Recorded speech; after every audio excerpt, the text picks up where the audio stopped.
So if you do have a question, just raise your hand and unmute as I call your name. Sounds like at this point in time, everybody's waiting to see if somebody else has got a question. You in the back. So my question is, can you be on intermittent fasting while doing the protocol? I prefer not to do fasting because this protocol is going to really deplete your body's nutrients, and you're going to need to be able to replenish those nutrients and eat well for your body to heal. It's really not a good idea for fasting. In fact, glad you brought that up. With fasting, one of the things that people tend to miss is that you really should be taking binders, because as your body is wasting away that fat, and you're basically doing exactly what the niacin is going to do, and that is release toxins that are stored in fat cells back into the bloodstream. And so you should at least be taking binders, if not doing sauna. But I would not do the full protocol if you're fasting. Okay. Thank you. Oh, my pleasure. Good to see you. Good to see you. Does anybody else have a question right away? Yes, please. Go ahead, Michelle. Oops, you're going to have to unmute there. There we go. I unmuted. Okay, I just happened to was able to watch about half of your introductory video, so I didn't watch the whole thing. But a couple questions I had were about baseline tests. You mentioned, an IQ improvement. So what I wanted to know, is there an IQ test that you'd recommend taking before and after? And as for the other tests, which there were a whole list of them, one including, like a fat, I think a biopsy. Right. In addition to blood tests, urine tests, hair tests, do you give do you have recommended tests that you prefer? These are great questions.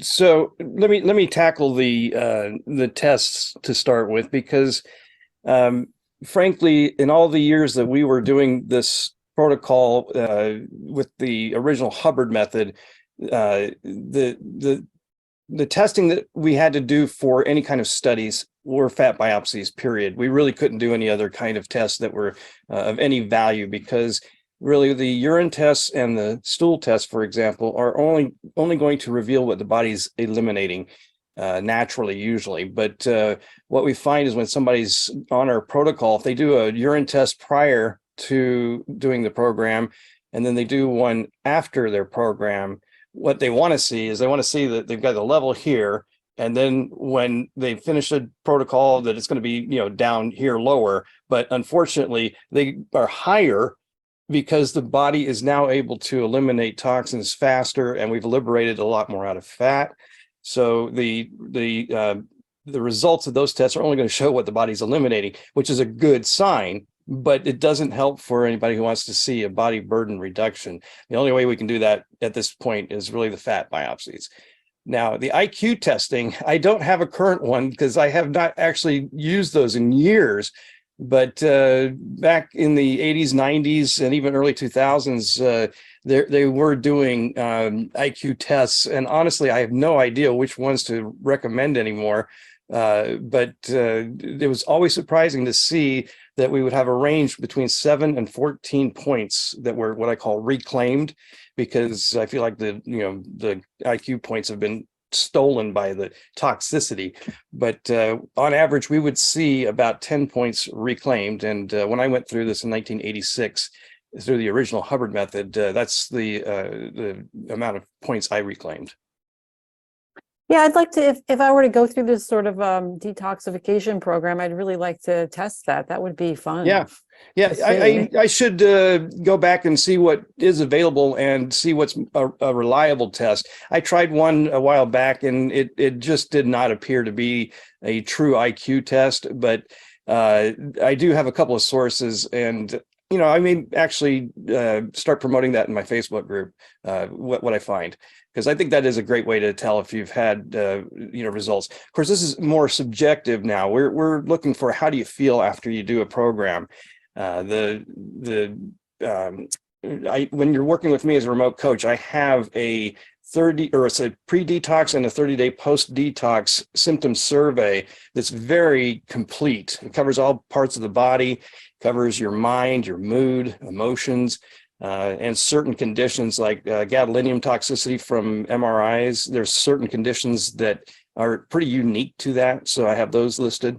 But you put a ranking on each item in this this symptom survey. I've already zeroed out everything, but 0 means that you never have the symptom or almost never have it, and then a 1 would be like you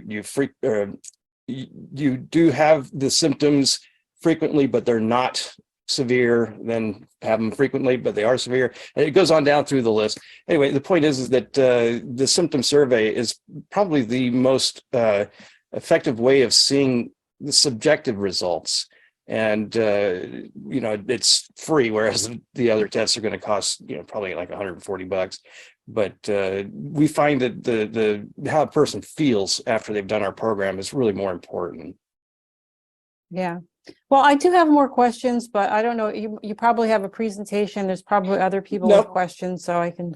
I don't have a presentation today. I was just hoping that okay. if people wanted to raise their hand and get my attention so I can call them, that's great. But I don't see anybody doing that right now. So if you'd like to go ahead, Michelle, I'll take another question. Yeah, sure. I'll keep going then. I have actually considered this program for a very long time. I went and met somebody named Terry Lawler with the Detox Academy in New York City years ago. I don't know when it was 10 years ago or more. They were running a program to help detoxify the people that were affected by 9/11. And I went to their space, and then I said, I really can't do this because I just can't commute in and out of New York City and spend this time doing this and work full time as well. So I was very interested in it, but I just couldn't do it at the time.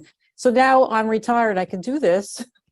But yeah, so but now I'm wondering, it seems like you have to have a sauna in your house in order to do this effectively. And here's where I get stuck, because I can get one, but I just don't really have any room in my place. And so I wanted to know if you had any suggestions as a workaround, or if that's actually an essential element. Well, my personal opinion is yes, a sauna is like the healthiest appliance anybody can own, and I feel like everybody needs one. It is more convenient for somebody to do the protocol in their own home if they have a sauna. However, gyms typically have saunas. They mostly are the dry sauna version, so it can take a little longer. If you want me to explain that, I will. But the thing is that saunas are pretty much a tool that is the best thing for health. In fact, I sauna daily for 30 minutes. So the fact that I sauna daily keeps me maintained from any toxicity I get throughout my life living on this planet.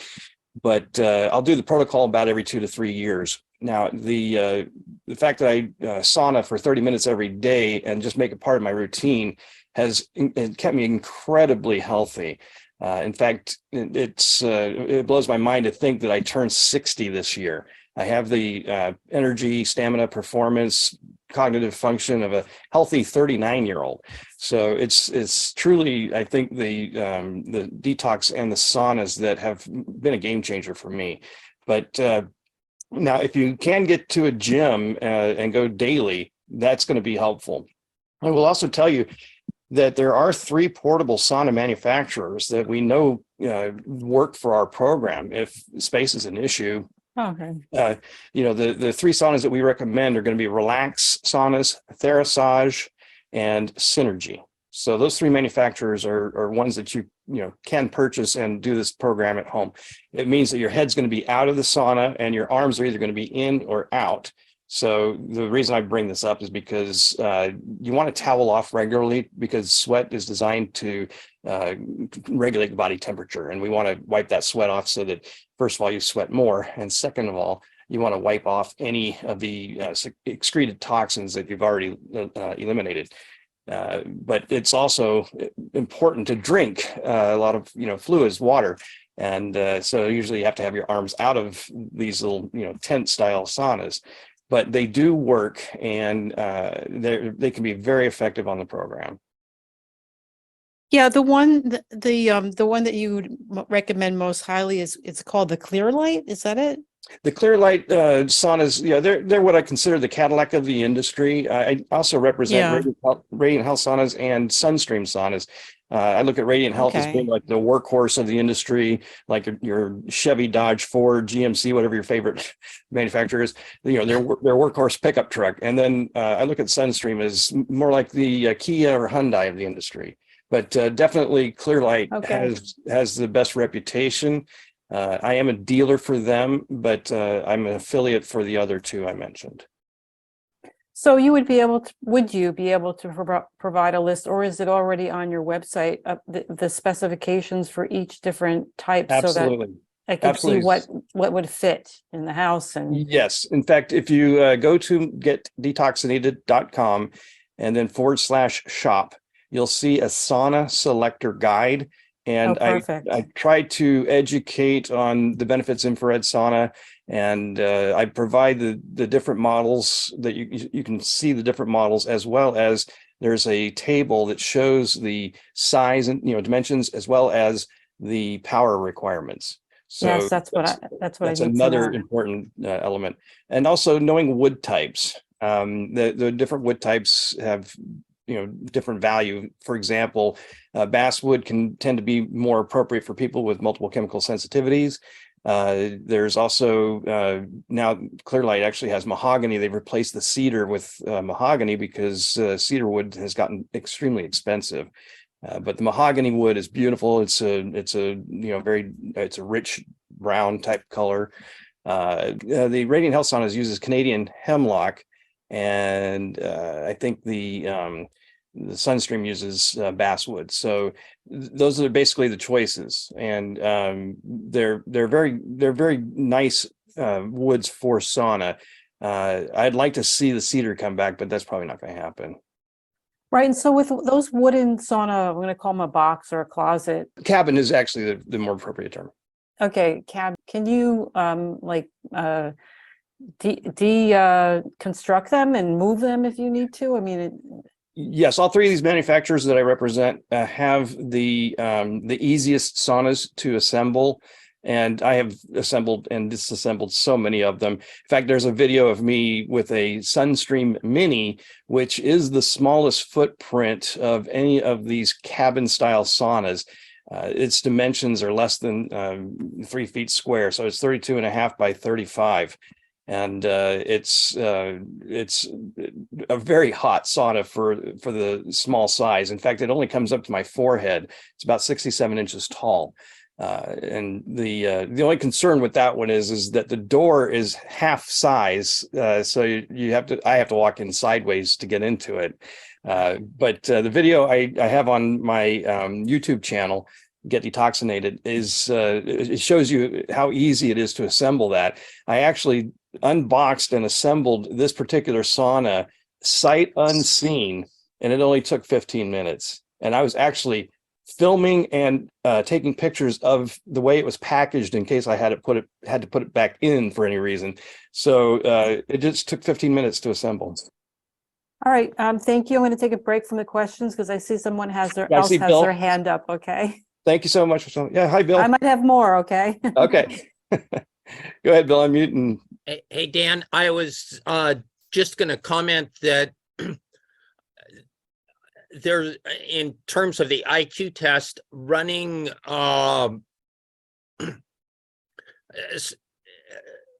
relatively close tests has an indication of potentially biasing them. And there's a lot of good tests out there, but running them close together, a lot of them, what they're measuring, there's some memory, and that might be a factor. I get it. Not in saying that there wasn't a beneficial impact, but when somebody's trying to, I'll say, accurately identify how much their change is, that can be a factor. Yeah, thanks for that, Bill. Yeah, the 30 days between the first one and the second one hopefully is a long enough period, but I get what you're saying. Thanks for that tip. So, Did you have any other questions, Bill? I didn't, Okay. just wanted to toss that in. Okay, great. Thanks. Anthony, I see you got your hand up. Yeah, hey. Yeah, we spoke a number of weeks back. Yeah.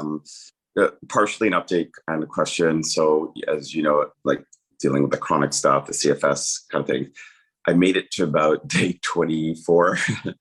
That's good. And yeah, and so I'm just tapering down the last 3 days here because I found what was amazing. I got benefit. It seems like the niacin, I guess it has an effect on mitochondria and energy and all those things. Two things happened I noticed, and it's more of a curious on your comments on this. One, you were talking about fasting. Like I actually was not hungry until much later in the day. So if I did I took the niacin in the morning or I took any supplements I needed, the first thing that I took the niacin, then I waited the 3 hours, and then did the sauna. So I'm eating at 6 o'clock by the time I'm done. And I'm having 1 or 2 meals in a 3-hour window. But is that a normal thing? Is that a good or a bad? I mean, fasting generally is good, but on this protocol, yeah. And is that a common thing? I guess that's my first question. The fact that you had a loss of appetite, mostly. Yeah, and that Okay. I'm eating in that small window while doing this protocol too. Yeah. One of the larger concerns with the fasting aspect is the fact that when you take the vitamins and minerals that are the replenishments, because these are to replenish what the body sweats out, the body needs to have food. You've got to eat. In fact, you take these replenishments of vitamins and minerals with your next meal. So Right. it's important to eat food. Now, if you've had a loss of appetite, that is not uncommon. In fact, cravings on this protocol, even for sugar, can go away rapidly. So I've had a lot of people use this protocol to stop their sugar cravings. Of course, nicotine and other things are able to be eliminated as well. But hunger, that's something that I think is uncommon. So as far as not everybody's going to feel that way, I know when I'm doing it, I get hungry. Oh, yeah. I just found out, and it was, in a way, it was good. I was doing my intermittent fasting in the process. It was super easy. I would just eat after I've done everything, and I was like the niacin basically shut down my hunger for whatever reason. That's interesting, but I haven't heard too many people tell me that they've lost their appetite while doing the program, but it wouldn't surprise me. Okay. Then the other part of it, was stopping at around 24. So the other plus was, okay, so the niacin was giving me a boost, right? As it might, because it's affecting mitochondria and NAD and all that stuff, I guess. And it was great. So I haven't worked out in years, aside from a little bit of swimming pool and yoga kind of stuff. And I knew I had to do something before this. I was doing rebounder. Okay. But then I had so much energy, I was starting to do actual workouts a bit, which was great, getting in good shape. But by around day 20, it just started crashing. My sleep was messed up, exhaustion. So is that a common thing? That's probably just related to my CFS, I guess. Maybe I pushed myself too hard with the protocol, the stress in the body. I don't know if you have any thoughts on that. So I couldn't make it to the end. Yeah, the first thing to understand too is that we're liberating 3 times normal levels of toxins when you take the niacin and trigger a rebound lipolysis.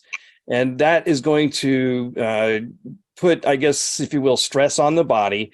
The ideal scene is to be able to get these toxins to be eliminated through the sebaceous sweat or picked up by binders before they can really affect you. But I can see, based on what your body burden load is, I mean, we don't really know what you've got in you.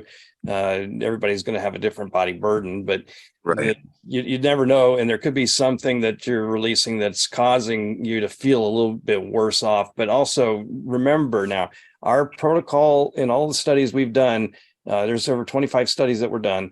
It's always shown that the body burden reduction is anywhere from 30 to 65%. And it depended on variables such as What was the nature of the toxicity? Was it chronic or acute? How much was it? What was the body weight of the person? Yeah. So all these variables play into things, and all the studies have always shown about a third of the body burden being reduced. So I recommend people look at this protocol as not a one-shot deal. You should Yeah. consider at least doing it twice, if not even 3 times. And Right. this is doubly true for people who've ever had an MRI with the contrast dye, gadolinium. Right. And I have had that as well. I think I mentioned to you. So, okay. So I know I'm going to do another round. And by the way, and we also talked about the binders, but I did the charcoal before the sauna and then the zeolite Zeolite. after. I could not really do it later again. Like I just found every time I did it later in the day or towards bed, it was messing up my stomach and my sleep more. I don't know why that is. It seems like it's supposed to be a safe thing, the zeolite, like not have that impact, but it wasn't agreeing with me. So I just did those I've had people report that too, but for most people, they can tolerate it. Okay. It is I mean, you're drinking what is essentially volcanic ash in water. Right. So it Right. can And be I already have IBS as a symptom of what I'm dealing with. So it's probably just not being it, although it's supposed to help, there's other things going on there probably that maybe doesn't like. Yeah. I have more questions, but I'll leave it. I'm sure others do, so I'll come back. Well, nobody else has got their hand up. Does anybody else have questions at this time to run by me? Hey, there's one, Leslie. Give it to Leslie real quick. You can unmute. Hi, sorry, I don't know how to raise my hand in this thing. I am the proud new owner of a Sanctuary Clear Light 3 Wonderful. that will be coming hopefully within the next few weeks or so. Wish I had it now because my husband and I are both loaded with the crud, so apologize for my voice. Is there anything that we can do to be preparing as soon as we get it? We're gonna jump right in. So like I said, we probably have 3 to 4 weeks. Is there anything we should be doing to prepare our bodies? My husband is a heavy equipment mechanic for all of his life. I'm in the airline, so I have a lot of toxicity from there. You know, we have a fairly healthy lifestyle, but I'm just wondering, is there anything to do to prepare?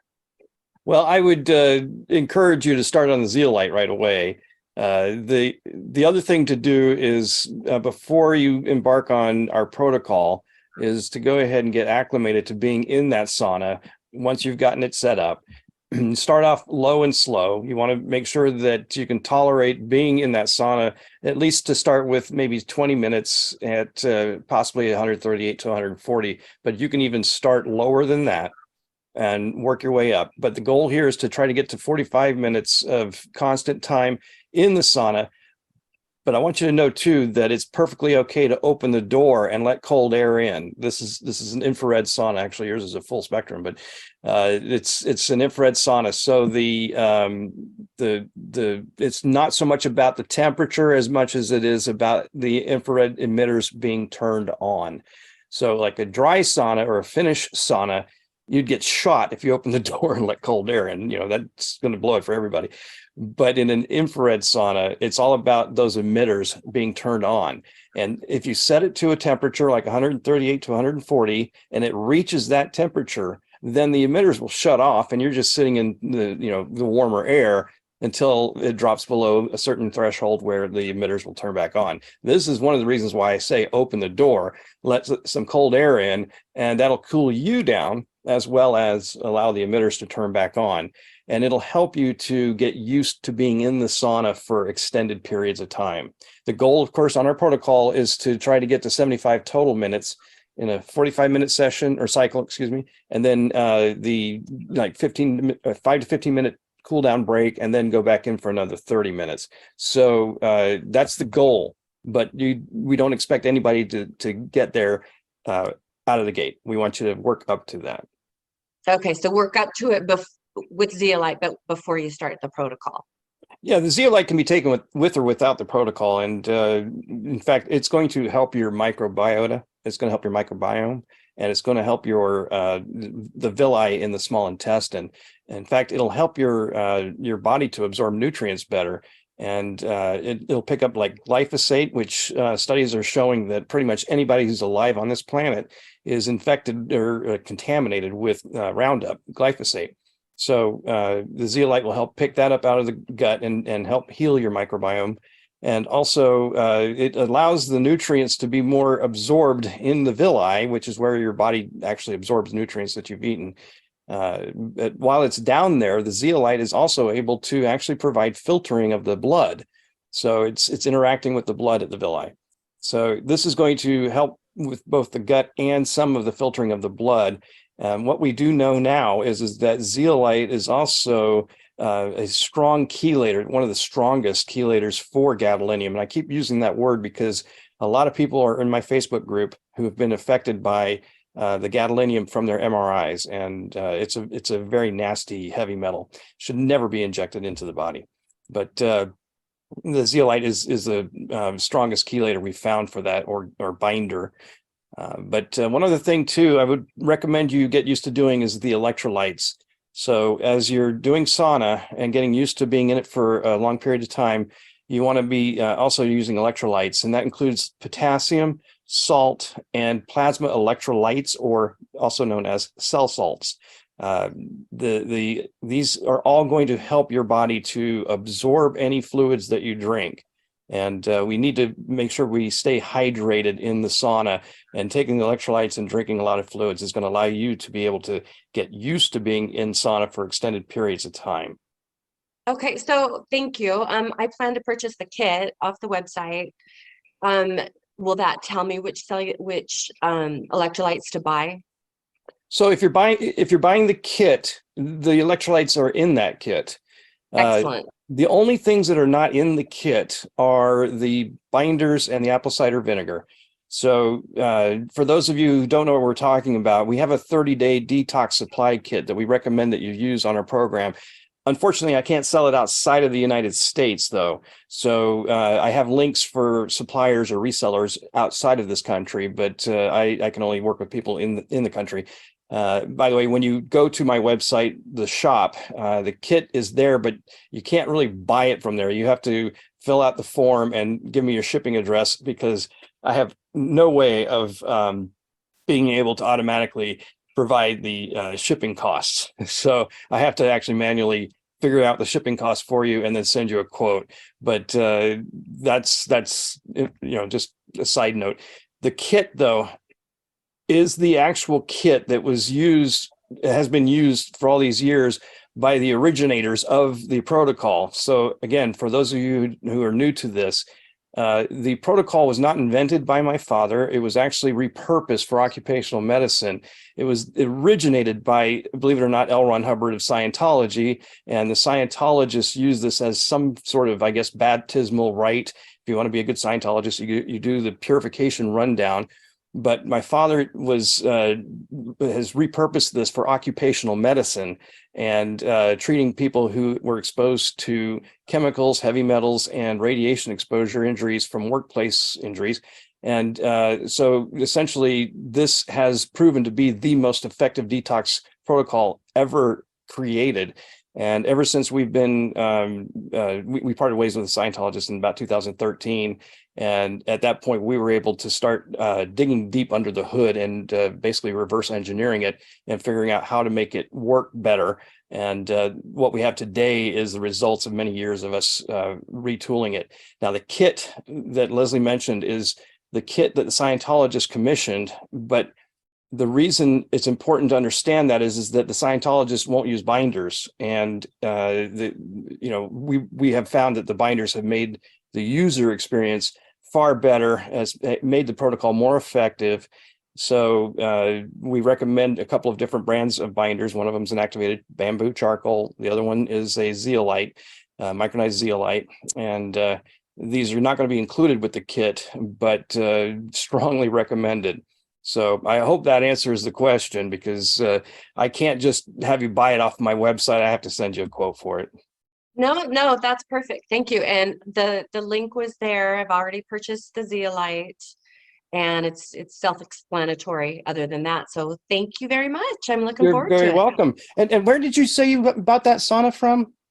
That was from your website on Get Detoxinated. Yeah, the information with the pictures, I fell in love with the Cadillac. I had to have the Cadillac with the medical grade It's a beautiful sauna. therapy. Oh, it's gorgeous. It's Yeah. gorgeous. I can't wait. I can't wait for you to get started myself. So, all right, All Leslie. right, thank you. Anthony, I see your hand is up. Oh, sorry, who? Did you have a question? I think you said you had more. Oh yeah, I have more. Oh, sorry. Okay, so one thing was about yeah. So when you start the protocol, just to in a way to shorten it a little bit, can I jump, like when I do my next round, can I jump to 500 milligrams instead of doing those first, 4 days or 5 days, building up 100, 100, 100, because then I'm working out, detoxing sauna for 4 more days. But I know you had said most of the lipolysis starts at like 500 or so. Yeah, we start a 30-day protocol at 500 because we don't know for sure if you're going to start triggering at 500 milligrams or at your target niacin dose, which for those of you who don't know, that's 10 milligrams per kilogram. So essentially, to answer the question is, I really strongly do not think it's wise to jump into 500 milligrams after being off of niacin for any period of time, at least a week even. You can do 200 or 250, twice to get to the 500, but I strongly discourage it. In fact, here's a funny story for you guys. In my first edition of the book, I was strongly encouraging people to buy the powdered form or the crystalline form of niacin. And after I published the book, I myself made the mistake of miscalculating the decimal point. I forgot to look at the decimal point. I thought I was giving myself 50 milligrams, and I wound up taking 500 out of the gate. So my body wasn't expecting that. And although you can never overdose on niacin, you can still get yourself into a position where you've got stomach cramping. I did that on an empty stomach too. So I had stomach cramping, and I was writhing on the floor in pain, cursing at myself for the stupid mistake. I realized what I'd done immediately. And then basically I wrote it out. I could have taken 325 milligrams of aspirin, but I'm against doing that anyway. So I wrote it out, and it didn't take that long before I was able to recover. But just know that I no longer promote the crystalline form, and I certainly would not recommend somebody jump straight into 500 milligrams. So you're saying you might go 250 to 500, or I guess the other thing is, can I ramp up but not do the workout and sauna protocol for those first few days, so it's a little bit easier on me till I get to, like, if I'm not really getting a lot of lipolysis and I go 100, 300, maybe then 500, whatever, those first two or whatever, don't do the protocol necessarily. Is that a thing? Yeah, absolutely. In fact, I talk about a 5-day niacin flush sauna detox. By the way, I'm going to go ahead and stop screen sharing because I know I'm becoming one of the many people on this Zoom call. So does that help? Or let me make myself the one that's going to be on the view, except I don't remember how to do that. Okay, well, I'm not going to waste anybody's time with that. So essentially what I'm trying to say here is that in fact, I got myself sidetracked. So we're talking about ramping up 5-day niacin flush sauna detox. This is a protocol where you can actually ramp up slowly for those of you that need to, and just jump in the sauna either during the flush or immediately after the flush, and you'll get a partial detox. So it's a way of doing things without having to do all the exercise and doing all of your, the oils lecithin and everything else that's involved. And you don't even have to wait, of course, the 2.5 to 3 hours after taking niacin. But once you hit 500 milligrams, you really want to be doing the protocol and jumping right into it. So you can do those first few days without doing, just take the niacin, ramp up, and then start the protocol basically around when you hit 500. Yes. Yeah. Okay. And then for men, I find that the 10 milligrams per kilogram is actually where they're going to really start rebounding. So just keep that in mind as well. Okay. And then at the end, when you're coming down those last 3 days, like one third, or whatever that is, so there's no lipolysis really happening there. You're just allowing the body to come. Yeah. Let's clarify something. Lipolysis or lipolysis occurs regardless. That's part of ATP production, your adenosine triphosphate energy production. Lipolysis is always going on in our bodies. It's just when you take niacin, you set up a secondary condition besides the flush that is going to increase the amount of free fatty acid concentration in the blood plasma by 4 times the free fatty acids, and it increases the amount of released toxins or liberated toxins by 3 times normal levels. So rebound lipolysis is really what we're talking about, not just lipolysis or lipolysis. Do we still get that in those last 3 days when we're ramping down, or no? The reason we have to increase niacin on a daily basis is because we are building up a tolerance to the niacin that we have to overcome. And once we've hit the last, or when we're approximately day 28 for most, you want to start to taper down, and you can do that a number of different ways. I'm now just subtracting about a quarter from the last high dose, subtracting 25%. The first day 28, day 29 would be 50%, and day 30 would be 75% reduction. So we're still doing the protocol though, because yes. There's toxins you said for 72 hours or something. Correct. So you're slowly we're getting that out. Okay. And then I think my last question was medication related. So I know you had said that all of this can also draw out medication. So be careful. Exactly. Yeah. So, okay. So let's say you do the program, and then at night before you go to sleep, you take your medication or whatever. And it's medication that builds up in your body over time. Does this, or just needs to work for 24 hours, you have to keep taking it. Does this actually withdraw all of the medication, or just is it slightly less effective? Or, I mean, obviously it depends on the medication. It depends on the medication. It depends on the medication. Now, with psych drugs, anything for mental conditions, we strongly discourage people doing our protocol without tapering down. It has the potential to cause instant withdrawals. So you've got to be very careful with that.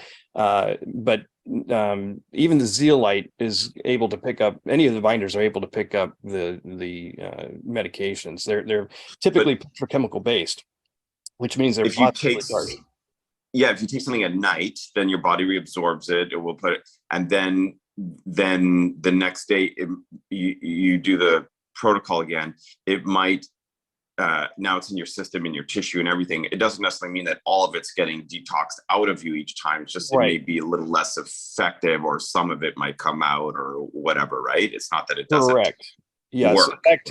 In fact, we talk about rebound lipolysis affecting adipose tissues all over the body, but it's not all at once. It's it depends on various different things for that matter, but the body will liberate certain areas of toxins out of the adipose tissues. But since you're doing this for 30 days, you're kind of getting different parts of the body. Yeah. So just take the medication the opposite time, obviously after the protocol, then you have it in your system longest possible, and then you might detox some of it, but then, okay, I just want to make sure I was doing that right. Yeah. Okay. Thank you. You're very welcome. Okay. Michelle, you were first in line. Okay. My question is kind of like a compound one. So I'm curious to know what a typical day looks like with coaching. And then also, do you have to give up activities like in your life, like hiking, or like activities which may be strenuous? And do you have to give up coffee? And what's a day like? What do you need to expect for 30 days? Good question. So you started off by asking about the coaching. Let me tell you that I'm currently working with over 160 clients around the world at this time. So I don't work directly each day with somebody. What we do is the coaching starts off by I make sure you know what you need. And then once you have everything you need, because you can get the kit or you can get the substitutions. I have a list of substitutions to the kit. Many people don't like certain things that are in that kit. So I have a list of those. And then, of course, the binders.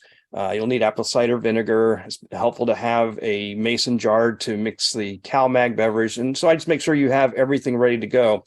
the next step is we do an orientation training meeting, and we go through the guidebook, which is the chapter 3 of my book, spelled out so that you can actually, it's the updated version. It's also 8.5 by 11, which makes it a lot easier to read and print out. But the training orientation training meeting will also make sure that not only do you know how to do everything, but we set up a workbook on Google Sheets, and that workbook is the log sheet, and it is very detailed. The one in the back of the guidebook or the back of the book is minor in comparison to what this workbook looks like. And we set that up so that you can see what your day-to-day activities are going to look like. There's a journal in there that anything that you want to document, anything like manifestations or detox symptoms, questions or concerns, just observations about how you're feeling with the protocol.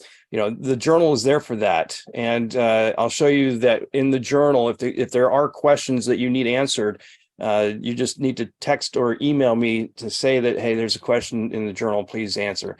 I go in, as soon as I possibly can, and then I get that answered for you, and I'll text you back saying that it's been answered. So this is how we tend to communicate the best. Email is always good, but I like the journal because emails can get lost in the date. With all the emails that come in, it can get lost. So I prefer being able to see in the journal all of the activity that you've got going on in your specific case. There's also remember I mentioned the symptom survey, the before and after, that's in this workbook. There's also a sheet a page that has all of the information I know about your case, so I can quickly look at that and remember, okay, your situation, I've got dialed, so I can then communicate more logically. So these are all things that are in this workbook, and it gives you all of the calculations for like target niacin dose, your training heart rate, your how many tablespoons of oils are you supposed to be taking, things like that. So it's all in there. Now, we can meet once a week. We can meet, as often as you need on Zoom. But the important thing to know is that once you get started with this protocol, there's really no need to be, asking questions every day. You get the hang of it. But always know, too, that I expect people are going to be doing this protocol more than once. So once you engage my remote detox coaching service, I work with you every time that you do it for that one-time fee. So it's not like I charge the $3.99 each time. And in that charge, by the way, is my video tutorial course. So you get the video tutorial course for visual learners. And then, of course, you get my one-on-one question and answer coaching, guidance, and all that. So now, as far as what it looks like on a day-to-day basis, we can go through that process.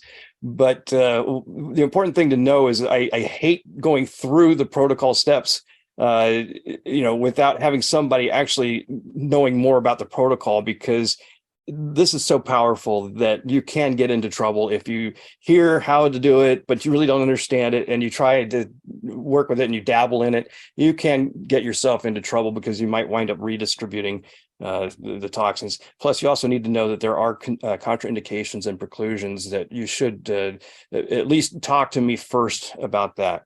So that brings up the other point that I offer a complimentary Zoom consult, a one-on-one consult, and you can go to heal.me/detox, and you can see my calendar, and you can schedule a time that works best for you. That's available on my calendar. So heal.me/detox is how you can schedule that complimentary Zoom call. Okay, well, just a follow-up on this which is, are you kind of like taking time out of your life, like 30 days, and you're just kind of not doing everything that you would typically do because you're doing this? So because you have to make the first 7 to 10 days of this program can, for some, be so overwhelming that they may not be functioning at the kind of level that they need to be. For many, though, in fact, a lot of people I work with set their alarm clock for 4 a.m. or 4:30, and then they'll take their niacin and go back to sleep, because during the period of time where the rebound lipolysis condition is being set up, the body's producing less ATP energy, and you'll feel fatigued. And then once the niacin metabolizes and wears off, the body's able to resume lipolysis, and it invariably overshoots. And this is where we get this rebound condition. I have this graphic, and you guys are going to have to tell me, am I the larger image on the screen? Because it isn't to me, but No. yeah, I didn't think so. And I couldn't figure out how to do it either. So this is the graphic that's on page 70 of the original book and page 75 of the second edition. And it explains how rebound lipolysis is set up and what's going on during that time. But you saw that dip there in the first 3 hours. And that is where people are going to wind up being able to feel fatigued and go back to sleep during the flush. And I should also point out the flush. A lot of people are hesitant to do this protocol because they're afraid of that niacin flush. And I want to make sure everybody understands that the flush is caused by the prostaglandin hormones and the histamines that are triggered because of the prostaglandin hormones. So what happens is niacin is going to cause the capillary walls that have these prostaglandin hormones to relax. And so the red blood cells can flow much easier through these capillaries in much larger quantities. So you see redness, in the like face, the upper body, the arms, you turn red, and it's because there's more red blood cells able to flow through those capillaries. But the immune response tries to figure out what's causing vasodilation, so it sends out histamines to see if there's an attack that needs to be dealt with, and that's where this itchy, prickly sensation comes from. The best part, though, is that this as you use niacin on a daily protocol like ours, you are going to be depleting the cell histamines and prostaglandins, and the flush starts to wane. And for some, they actually miss it. But the flush will eventually just completely go away. Now, maybe once in a blue moon, you'll get a flush because your body was able to regenerate these prostaglandin and histamines in quantities that allow a flush to occur. But just know it gets better as you go higher up in the niacin. So, but people are able to actually function and go about their day, especially if they wake up at 7 o'clock after taking the niacin at 4:30, they can get up at 7ish and then start the rest of their daily session, which does involve the exercise. It's low impact aerobic exercise. It's just to get the heart rate back up again, the blood pumping. And then there's the sauna cycles that I've already mentioned. But also we're doing binders, we're doing electrolytes, we're doing oils and lecithin. The oils are a good blend of omega-3, 6, 9 essential fatty acids that are used by the cells and especially the brain. So that's involved. The lecithin is involved to break down the oils. So there's a lot of little moving parts here, and you have to know how to time them all and understand the niacin dose and timing. And once you have that well understood, then you can go about this protocol, and this is where the coaching really helps. But I would say for the most part, people are able to function, but maybe not in the first maybe 7 to 10 days. Good to know. What if you have histamine intolerance? How does the niacin interact with that? So just know that MCAS, for example, mast cell activation syndrome, and histamine intolerance has been treated by Dr. Abram Hoffer, who's known as the guru of niacin. He was treating those conditions with high doses of vitamin C, because vitamin C is a known histamine destroyer. And so what he would do is he would give his patients high doses of vitamin C, to bowel tolerance, and then he would introduce niacin so that the histamines that are released from that are going to be eaten up, if you will. They'll be destroyed by that vitamin C in the system. So we use a lot of vitamin C in this program for people, especially who have any histamine intolerance or mast cell activation syndrome. Okay, thank you. I have no more questions, but I want to call to your attention that someone named Lisa Bean has sent a chat message. She has questions. Can you see it? I will now. Thank you for bringing it up. You're welcome. I saw it pop up on the screen, but I was trying not to read it because I'd get myself off track. Okay, you can't speak. All right, I got it. I recently was told that people should not wipe themselves off while in the sauna because this disrupts the sweating process. Prior to this, I thought that we should wipe ourselves off as often as possible in order to wipe the toxins off of the skin quickly. Do you have any thoughts on this? Oh boy, do I ever. So just know that the sweat is regulating your body temperature. And what we find is that if you do towel off regularly, you're gonna cause more sweat to actually come out because you're really no longer able to regulate your body temperature. The other thing too is that you want to get these excreted toxins off your body before they have a chance to reabsorb. And when I'm working with people, I tell them to towel off with dry brushing technique. So if you know anything about dry brushing, you always pull that dry brush up towards your heart from your wrists, your ankles, your waist, what have you. So I recommend people use their towels the same way so that you're going to always be, wiping off the toxins that have been excreted and also allow your body to sweat more. So I'm not sure where the people who mentioned that it disrupts the sweating process get that information. We find the exact opposite to be true. I will also mention too that if you have any issues with sweating, there's several things that we can do to help with that. One of them is the fact that you can take a cold shower in between your sauna cycles, and that has this amazing effect of causing people to sweat better.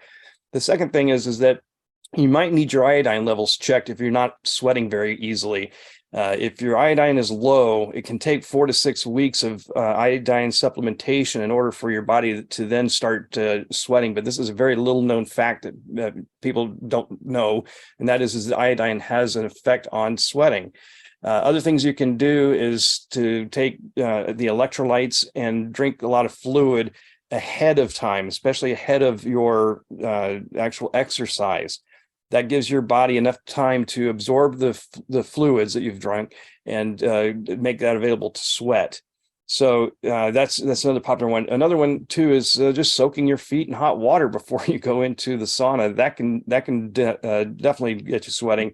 But the reason for the exercise is twofold. First of all, it's getting the heart rate back up. So we pump these liberated toxins that have gotten back into your blood system, your circulation, to be pumped out to the dermis layers. And the second effect is it causes sweating. It starts the sweating process. So those are things just as tips on how to sweat. I do see another question here. So Lisa also has, after doing the protocol, can we take niacin to induce flushing effect in order to increase toxin removal?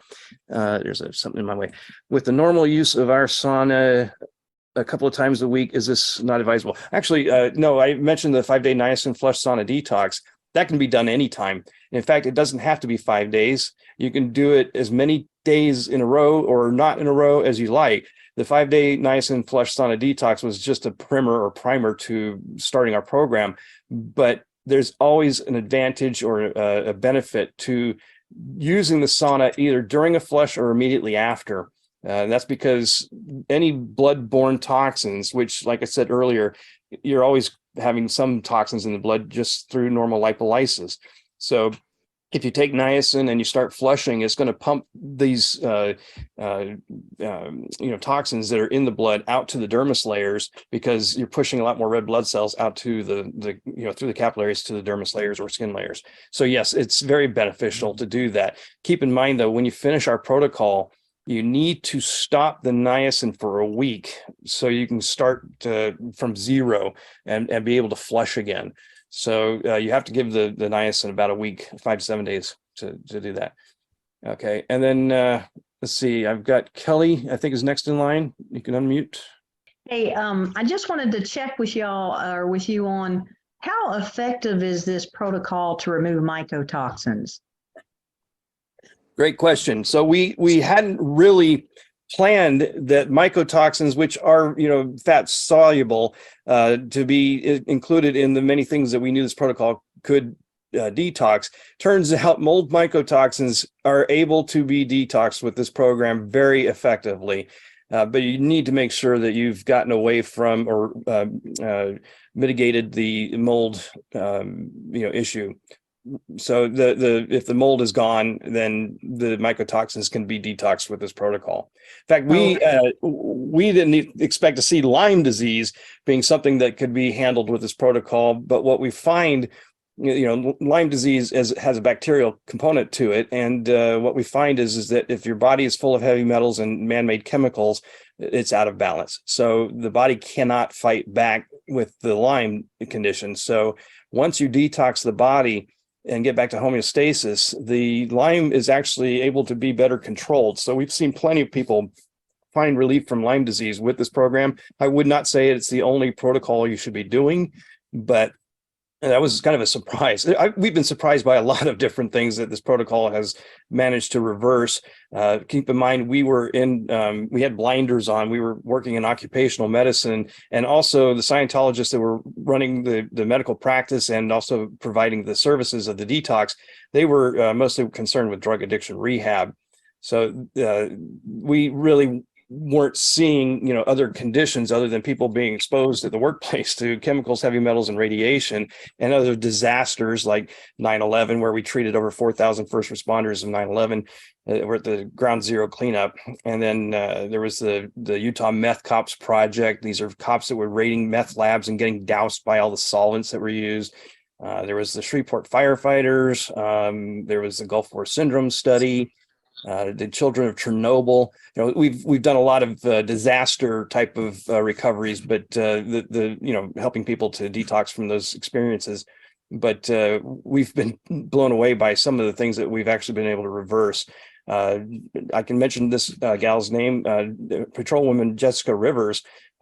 She came to our center because she was a meth cop too, and she got there and basically didn't tell us that she had some other conditions, including chronic migraines, allergies, fibromyalgia, things like that. Anyway, long story short was she had basically reversed everything and then gets home. And 2 weeks later, she tells me that she had, these allergies, and it's full bore allergy season, and her allergies were gone.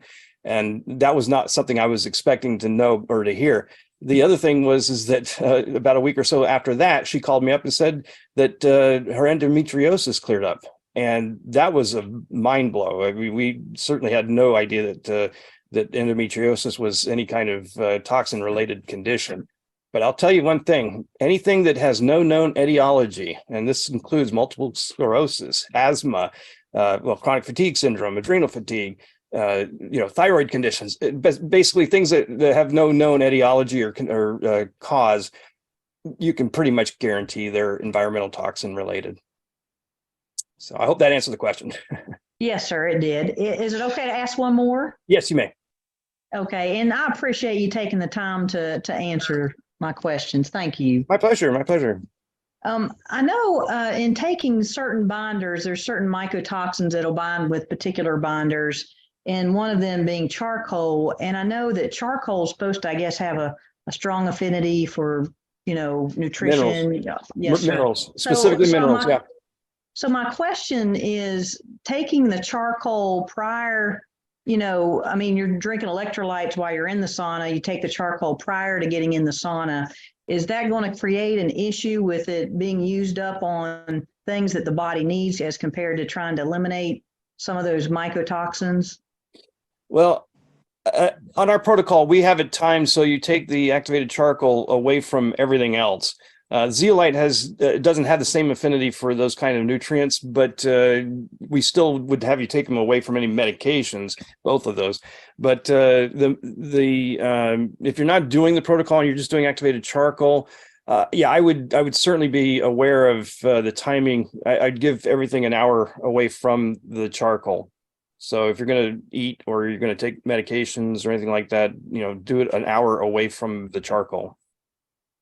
Okay, yeah, the way I was doing it was taking the charcoal right after exercising prior to getting into the sauna. And of course, while in the sauna, drinking electrolytes, guzzling those down. So I just wasn't sure if maybe I need to back up that charcoal an hour, Yeah, you're drinking your electrolytes while in the sauna, whereas we would give you the electrolytes after the 45-minute sauna. So that's one of the reasons why things are timed the way they are, is there's no issue there, because yes, the charcoal will absorb the electrolytes or some of those minerals. So yeah, it's probably not a good idea to be drinking the electrolytes. It sounded good at the time, I'm sure. And in fact, in the second 30-minute sauna cycle, if you're doing that, the electrolyte drink would be appropriate, but we give our electrolytes after each sauna cycle. Okay, thank you. You're very welcome. Anthony, can I give Robert the Yeah, absolutely. floor? Absolutely. Okay, great. Thank you. Go ahead, Robert. I'm unmute. Hi, Dan. Can you hear me? I do. How you doing? How you doing, sir? Doing well. Hey, I don't know if you remember me, but I do. the 30-day, I had the gadolinium. I had the 7 MRIs with gadolinium. Mhm. And anyway, but I'm getting ready to try to start back in again this year. I intended to do several more sessions last year, but I had some other business type stuff came up. And I just wasn't able to do it, but it looks like I can do it this year. But the biggest issue that I had was with headaches. Mm. I mean, I had just bone crushing headaches. Some of them were so bad, I even put ice packs on my head trying to kind of Yeah. get rid of that. And I mean, I think when I had asked you about it, it's something about do the zeolite. Is it still your recommendation to? Yes, it is. But, also it could be a hydration issue. It could be an electrolyte issue. It could be all of the above. Okay. So the headache is a definite sign of those lacking.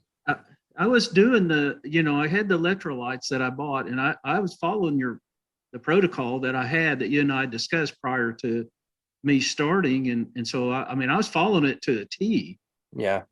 Unfortunately, It sounds like, you were dealing with something that is not norm or not common, I should say. And whatever that was affecting you in such a major way. I don't know if there's a better answer for you, but all I can say is that if you do start up again, let's see if we can find a better solution for you. I don't have an answer for you right now because zeolite. I will. I'll be definitely kind of looking to you again. I'm going to try to get stocked up. I know I did when you and I talked.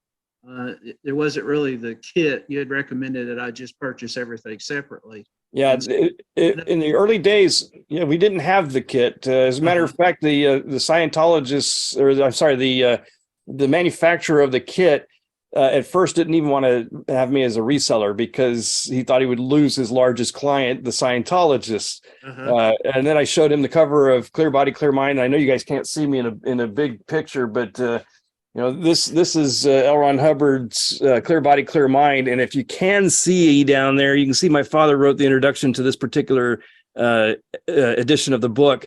And it was showing that connection that got the manufacturer to let me be a reseller of it. So now we do have the kit, and I strongly encourage people to buy it. There was a period of time too where there was some other products that I was hoping would be able to replace all the vitamins and minerals, but I'm finding that was not going to be the right way to go. Someday we hope to be able to have some kind of formulation that is going to be able to replace all of these. But for now, the kit is the closest thing we've got to being, the complete thing without the binders. Well, that's good, because I'll tell you what, that Restore is some of the nastiest stuff I've ever put in my mouth. Yeah, I'm not pushing that. I could not find any way to make that taste acceptable. Yeah, I hear you. And it was like, hold your breath and down it. I was chugging it to get it down. Yeah, exactly. But anyway, so okay, well, that's one of the things I need to do is kind of get with you and stock back up. Stuff. I think working with the kit will be your better solution now. So let's talk sometime this week. In fact, use the heal.me/detox and set up a chat with me. Okay. Okay, that sounds good, Dean. Appreciate you, man.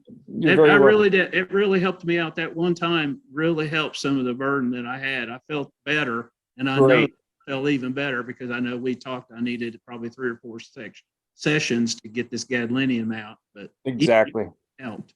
Yeah, I'm glad to hear that. Hey, Anthony, hold on just a second. I just got a text from somebody who hasn't been able to ask a question yet. It's Anita, and she says, I am wondering if this treatment could be used for my husband. He is on blood pressure medication and blood thinners. Sometimes he gets in the sauna and is only able to stay there for 20 minutes. Well, at this point in time, I would say that this is somebody who's going to need to ramp up to this protocol. And in fact, Anita, why don't you go ahead and schedule a time with me and let's talk about your husband. I think I need a lot more data, and we're actually out of time. But I'm going to give Anthony one last question. Yeah, and just before I ask my question, I just want to clarify one thing, because the connection was cutting in and out when you were answering the question about the 1-day sauna detoxes with the flush. Somebody had written one, and so that you can do those just 1 day without doing the 5-day, right? And absolutely. And so you would just take what, like 100 or 200 milligrams? I would start somebody that's new at this at 50 milligrams. And if they don't flush at 50 milligrams, then increase to 100. And if you do 100 milligrams and get a flush, then you really want to be preheating your sauna and getting in soon after the flush or during it. Now, right. The other thing is that the next day, if you wanted to do a sauna with the flush, stay at 100 milligrams. Do that until you stop flushing. And when you eventually stop flushing, then increase to the next dose. You can do this as much as you want, and you can do it every other day or, every third day. There's no rhyme or reason. If you're not on the protocol and you've now bounced off of like your 30-day thing, and now your body regulates itself, you can do these small amounts and get a flush again, basically. So then you can do a 1 off or a 2 off. Okay. My question now was just related to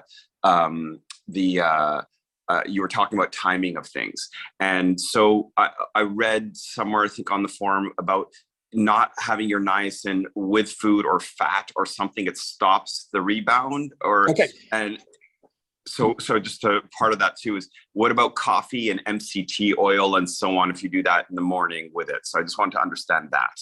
Okay, so niacin may need to be taken with food. Some people do not tolerate the stomach upset that can occur with the niacin. So if you have problems with stomach upset, it's helpful to have some food in your stomach. The fatty foods are going to delay everything, the flush, the rebound, and all of that. So try not to take it with fatty foods, and that includes yogurt, unfortunately. But the fruits like bananas and things like that, you can take something small or light and eat that.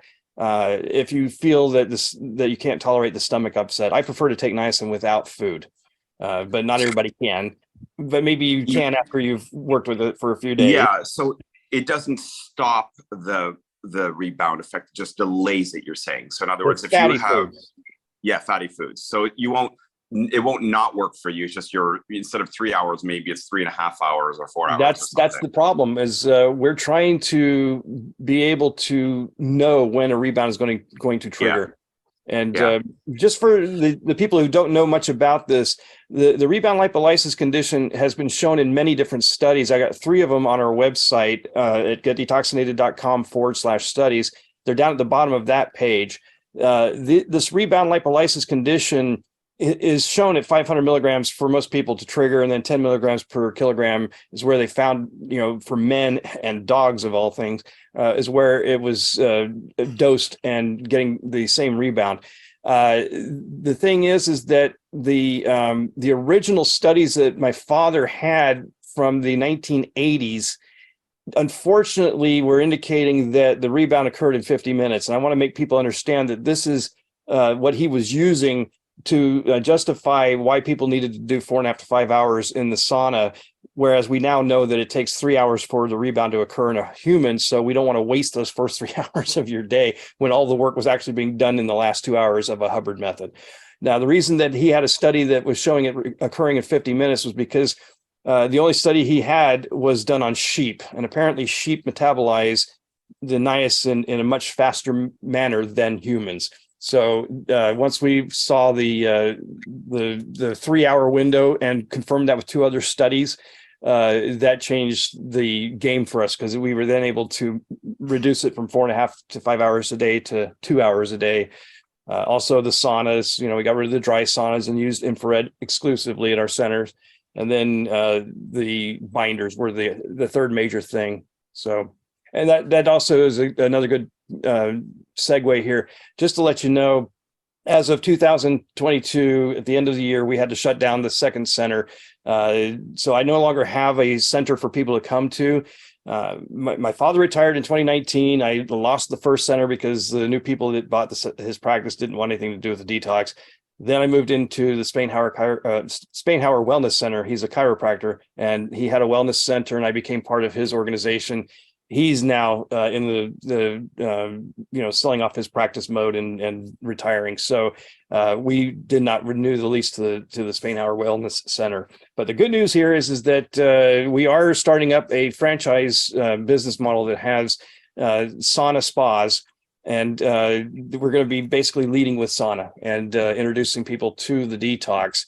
a lot of people out there don't really understand that they need this, but they like the idea of sauna. So, and most Americans really aren't familiar with the benefits of sauna. So we're starting off that way. But we're a few years, out from probably, coming to an area near you. But that is something that's coming, and we're in the process of raising seed capital for the franchise flagship. So. Anyway, I think we ought to leave it at that. Is that okay, Anthony? Did you get everything answered? Well, I just wanted to clarify. So if you're doing like let's say a bulletproof coffee, right? Like it has MCT oil or whatever. Part, yeah. So 2 parts of that. One, so that fat that's in there, like a couple of tablespoons, will that affect it? And if so, should I just wait 20 minutes before and then it's okay? First of all, that was part of it. And what about the caffeine? I would space that an hour away from taking niacin. Give the stomach and your gut enough time to process that niacin. It takes 15 minutes for a capsule to dissolve, and then about 45 minutes for your stomach to process it before you do that. By the way, if you really want to aggravate a niacin flush, drink hot water or hot coffee with it. That will that will make your flush extremely worse. Right. So we don't recommend drinking hot fluids with the niacin. If you did those, let's say 30 minutes before you took the niacin, not the other way around, not the niacin and then the coffee, then you're okay. Yeah. I'm still concerned because it does take about an hour for your stomach to process the content. Okay. So I would still have concern with that. Okay. Thank you so much. I really appreciate all that. You're very welcome. Well, thank you very much, everybody, for joining me today. I'm going to, for the next one, it will be a Wednesday, the third Wednesday of March. I'm going to try to switch between Tuesdays and Wednesdays, excuse me. Anyway, thank you all for joining me tonight. This is the premiere episode of Zoom In with Daniel Root, and I look forward to doing many more of these. So you're welcome to join each one and bring your questions. So it's been a lot of fun, guys. Thank you so much. Thanks, Dan. Thank you so much, Dan. You're very welcome. Bye-bye, everybody.